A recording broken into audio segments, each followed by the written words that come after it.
Hi, I'm Michael O'Keefe. I'm with the New York Daily News sports investigative team. We're reporting this morning on former FBI Director Louis Freeh's report on the sex abuse scandal at Penn State University. It's a strong document. I mean, it's not a whitewash. He points some very strong fingers at now deceased coach Joe Paterno and other university officials.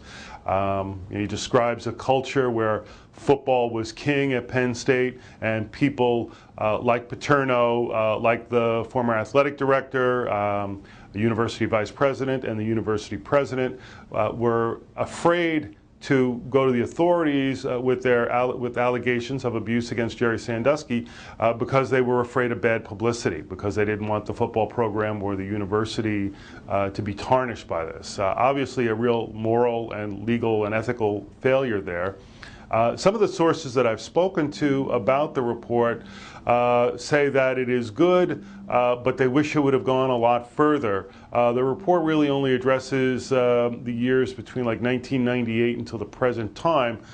Sandusky founded the Second Mile charity in 1977, and one of my sources, Marcy Hamilton, who is a lawyer and an expert on child abuse issues, said she wished it would have gone back that far, go back to 1977. We know that Sandusky used the Second Mile as a way to meet and groom his potential victims.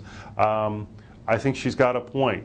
People don't start, just wake up one morning and decide that they're going to start abusing children. There's probably a long history of this, and we're going to probably find out more as the criminal and civil trials in this case proceed. One of the things that Marcy Hamilton, the lawyer and the legal expert on child abuse issues, mentioned to me was, how come no one ever asked the question that Jerry Sandusky, who was a very, very good defensive coordinator and who was widely considered to be the heir apparent at Penn State after Paterno retired, why did he retire in his mid-50s? Why didn't any other program offer him a job? Not to point any fingers at anyone specifically, but maybe this is also an issue, condemnation of big football in general, where people felt that football programs are more important than the protection of children on campuses like Penn State.